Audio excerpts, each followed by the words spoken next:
one of the best of all time. Love this man, love everything about him. And I would say that even if he wasn't maybe listening to this introduction, he is the great Bob Costas here on the Rich Eisen Show. How you doing, Bob? Rich, I just picked up the phone. Do you plan to introduce me first in some fulsome and appropriately appreciative fashion? Thank you very much. Okay. All right, sir. I give you the floor on yesterday's news that it was David Ortiz and only David Ortiz that earned enshrinement into Cooperstown. Bob, you know, there are distinctions to be made, and I think we all made these points yesterday on the Major League Baseball Network during the marathon coverage we had. There are distinctions even within those who are connected in some sense to PEDs. In the case of David Ortiz, he shows up on the 2003 survey testing. A, the results were not supposed to be connected to any individual. They were trying to find out if, as a group, the level of use was high enough to institute testing and penalties to go along with it, and the results should have been destroyed once they had the total macro number. The micro didn't matter.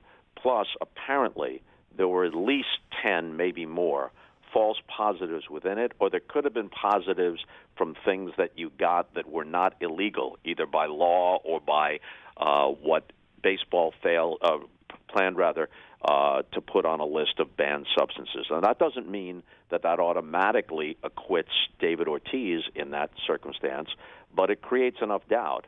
Plus, no matter what people might speculate about, the bulk of his career played out when there was testing, and he never tested positive. So I think that he's in a different category than someone like A-Rod, who was suspended a couple of times, who sued baseball, et cetera, et cetera. Great a player as A-Rod was, you put him in a different category. Different category than Manny Ramirez. Different category than Bonds and Clemens, whose careers predated testing for the most part, and when there was testing, somehow they evaded it toward the ends of their careers. But it's pretty clear, especially in Bonds' case, Clemens was probably able to sustain and maybe regain a certain standing because of PED use.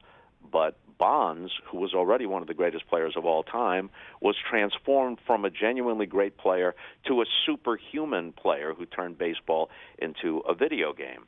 So they're all kind of in different categories, and I think the voters parsed David Ortiz differently, and his popularity and his pleasant personality probably didn't hurt him. They parsed that differently than Clemens and Bonds.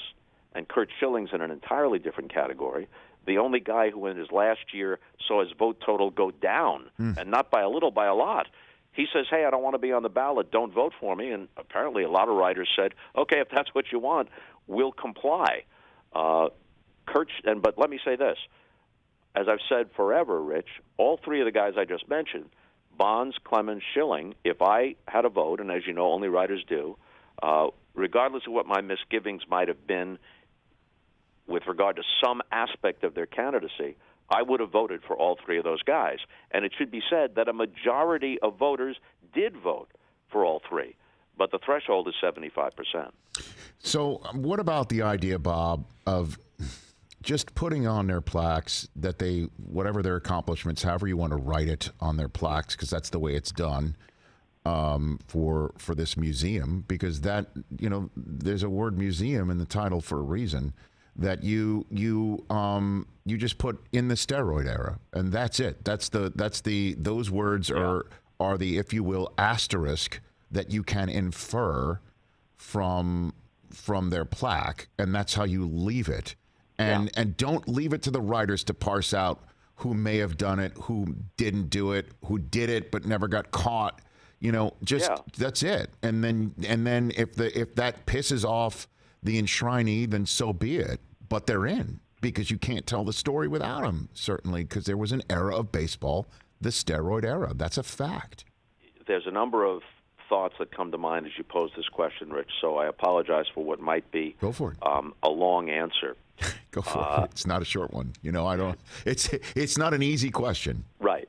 Well, Howard Bryant, the esteemed writer for ESPN, biographer of Hank Aaron, chronicler of the steroid era, wrote one of the most thoughtful books about it, has an upcoming biography of Rickey Henderson, longtime member of the Writers Association. He has not submitted a ballot. Some people submit a blank ballot. He hasn't voted at all for the last 5 years as a protest about the fact that the Hall of Fame provides no guidance, which is part of what you're alluding to here. How do you parse this?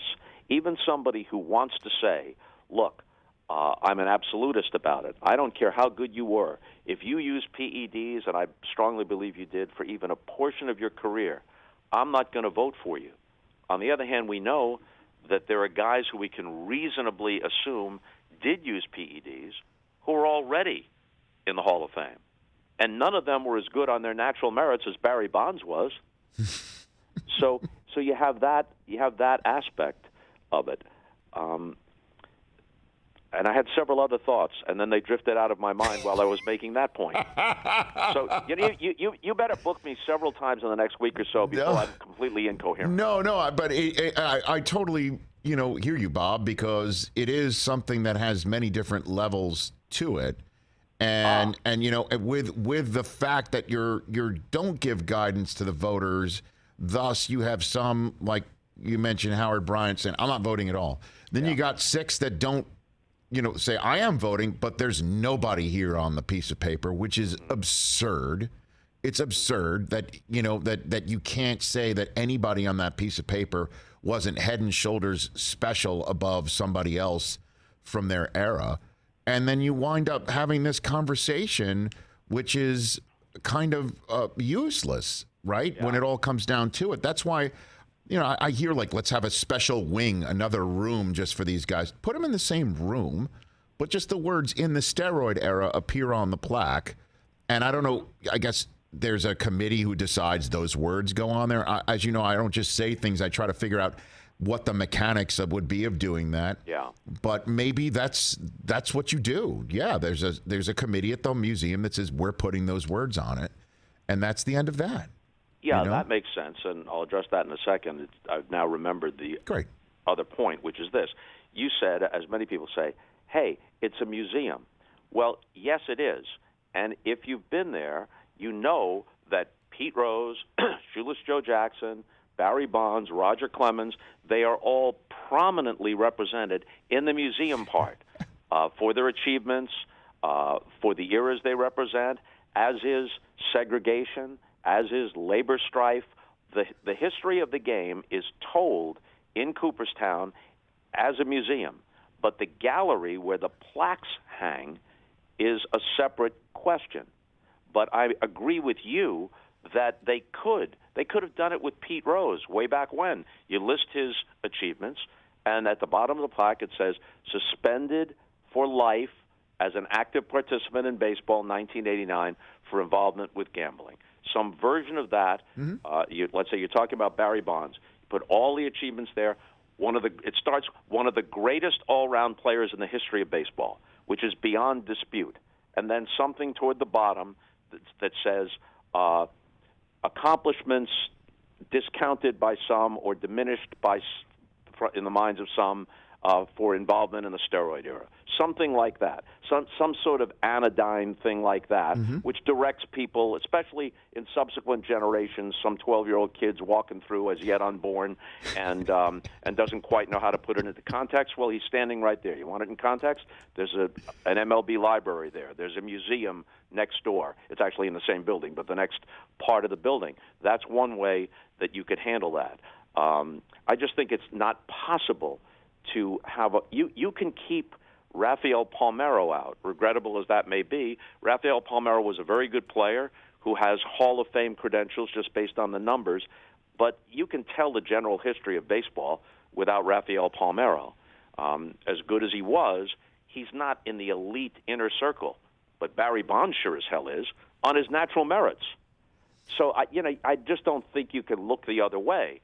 You've got to make some kind of common sense accommodation to how great he was, while at the same time acknowledging that even though what he did inflated his numbers, it diminished his standing. No question about that. And so what we're kind of knocking around here, Bob Costas here on the Rich Eisen Show, is removing the argument from the level of should this player get into the Hall of Fame at all, into now it's an argument about actual language on a plaque. Yeah.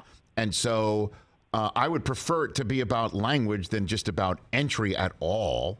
So how does something like this get done? Does baseball, once they're through what hopefully isn't a nuclear spring, get knock heads together figuratively, and or how does it, or is it a baseball writers' decision? Like how does this get streamlined? The writers vote, but they don't run the Hall of Fame.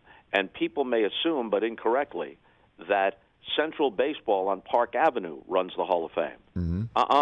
The board of directors of the Hall of Fame do, under the larger auspices of Jane Forbes Clarke, whose family has underwritten much of the Hall of Fame and helped it improve as a museum and a site for tourists.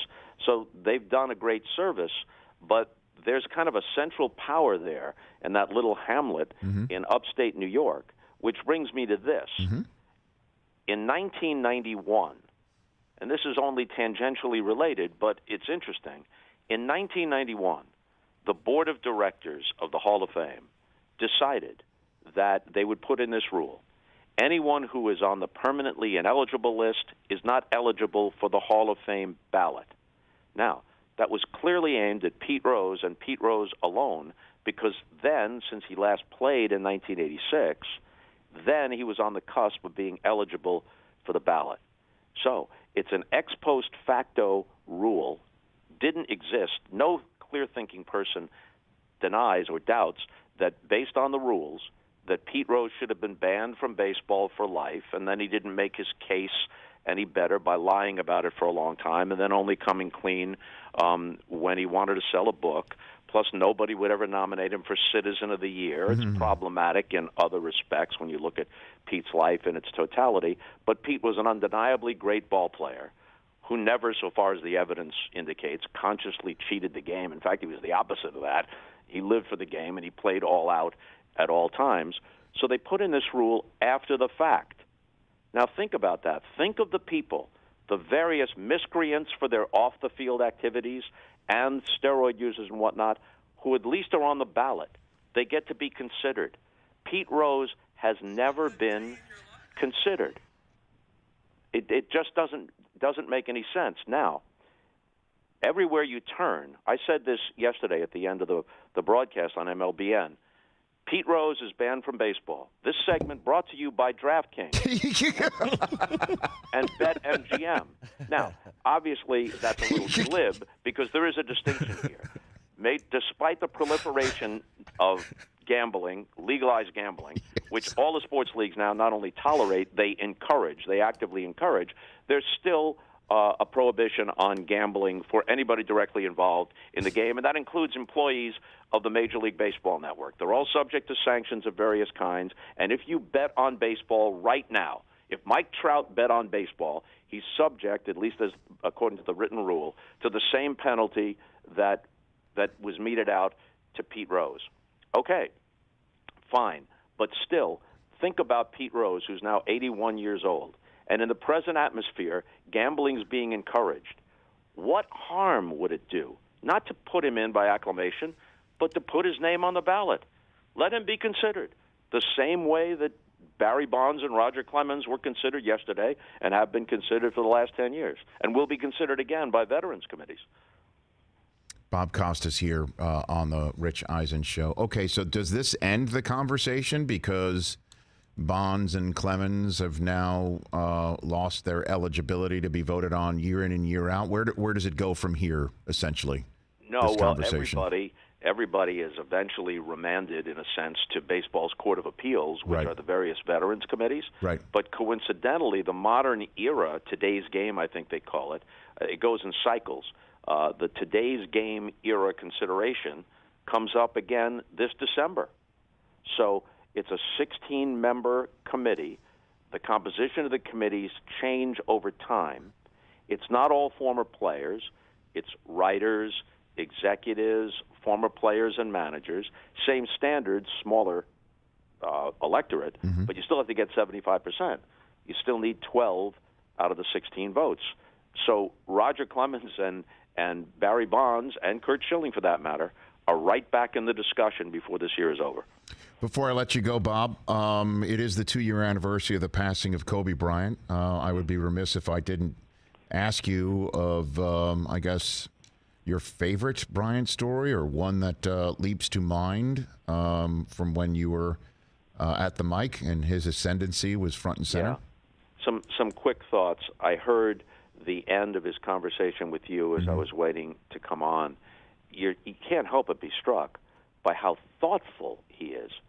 You know, we often say, well, someone expresses themselves well when they simply put one word after another effectively. But this was a guy expressing nuanced thoughts and a larger view of the world and his place in it. Very, very impressive. And he evolved as a person over time, including getting past some missteps. Now, on a personal level, here's what I remember. When he broke into the NBA right out of high school, so he's still a teenager, I did one of the first interviews with him, and it was striking how different he was from most athletes you encounter, especially athletes of that age. Now, obviously, he had a different kind of upbringing. He spent part of his life, young life, in Italy, upper middle class, maybe even better off than that, spoke multiple languages. He just had a larger sense of the world around him, not just basketball, but the world itself, and you couldn't help but see that. And then I was lucky enough to be part of the NBA on NBC in the 90s and the early 2000s, and playing along with Shaq. Had they been able to stay together for a more extended period, a good portion of NBA history, I think, would have been different. After all, they won the 3 championships in a row, 2000 through 2002, and they seemed to be a nearly unstoppable force, and there were good players around them, but the two of them were at the heart of it. And Kobe, I remember one game in the 2000 finals, might have been Game 4 in Indy, and Shaq fouled out. The game went to overtime. And Kobe, who was already obviously having an impact on the series, but when Shaq fouled out, you could almost see it. You could almost feel it. It wasn't like he didn't shrink from that moment. He grew in that moment. This is what I'm here for. I got to be the guy right now. And at the end of regulation and in overtime, that's when Kobe Bryant, I think, on a big stage emerged as not just a star, but a great, great inner circle Hall of Fame type player. Right, and the true heir to Jordan, the true heir to Michael Jordan. He had many of the same traits. No question. That Michael had. And you saw, Michael isn't often publicly emotional. And you saw at Kobe's memorial service how deep that connection was and how much of himself he saw in Kobe, reduced to tears as he spoke about him. I don't know that anyone will ever match or exceed Jordan for a variety of reasons, because it isn't just pure, objective, statistical basketball excellence. It's kind of the period of time in which it happened in the NBA and all the effects he had on the game and even on pop culture beyond his basketball excellence. I don't know that anybody will ever match that combination, but in terms of kind of their persona, their view of themselves, their work ethic, Kobe was a little brother to Michael. Bob, I greatly appreciate the time, as always. Look forward to having you back on during the NFL Scouting Combine. I think I've got you booked for 3 shows during that. But wait. I realize I'm taking up your whole program, but I know that apart from the Combine, you seek my NFL insights. Yeah. I'm sure that you have talked about this. Yes. But I will reiterate a point I first made on NBC 5 years ago. Okay. I made it again on HBO as this NFL season started. Okay. And how many examples of this do they need before they come to their senses? The NFL's overtime rule in the playoffs, forget about the regular season. There are reasons to get things over quickly then. Yes. In the playoffs, this isn't just dumb. It's the dumbest rule in all of American sports. Wow. It is unfair on its face. It's obviously unfair on its face. You got a few minutes here? You want me to give you the full thing? Bob, yes, because I have some thoughts on the subject, too. Grab my tea. This is therapeutic for me. Okay. Because, as you know, I'm not as invested in the NFL as you are. Yes, sir. I'm not following it like I used to. Yes. But anybody can get engaged in big postseason games, and I was riveted by all 4 games this past weekend. Yes. And then it concludes with the Buffalo-Kansas City game. Mm-hmm. Here we have a league. Got to give you context here. You have a league that will examine 6 different angles and freeze frames on a call in the second quarter of an October game between the Jets and the Jaguars that will measure within a millimeter for a first down. Because after all, we want to get it right. That's right. But then in the most important games, including the Super Bowl, let's flip a coin and have the outcome so disproportionately influenced by something as random as that. On its face, it's completely unfair. This rule, we score a touchdown, game's over, score a field goal, game continues, is the rough equivalent of saying that if the 7th game of the World Series goes to extra innings and the visiting team scores on a home run, game over. But if they scored a sacrifice fly or a single, the other team gets to bat. Preposterous on its face. So it's unfair, but also it diminishes the drama. Josh Allen never touched the ball. This isn't some anomaly. It happens all the time. It happened to Aaron Rodgers in Seattle and in Arizona. It happened to Mahomes himself in the AFC Championship game against Brady and the Patriots. It happened to Drew Brees. It's happened over and over again. Matt Ryan was the MVP the year they went to the Super Bowl.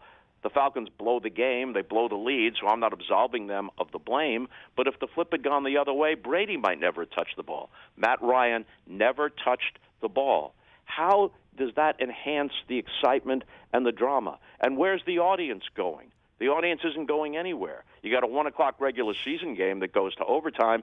You don't want it to bleed over into the 4 o'clock games that are nationally televised. Plus, now you're playing a 17-game season. You don't want to wear the players out. But now you're at the end. The audience is only building. The drama is only building. How is it more dramatic to take the ball out of Josh Allen's hands or Aaron Rodgers or Drew Brees or Patrick Mahomes or Matt Ryan or potentially Tom Brady? Plus, in overtime, under this rule, Rich, one of the key elements of the drama of football is completely erased, which is clock management, the race against time.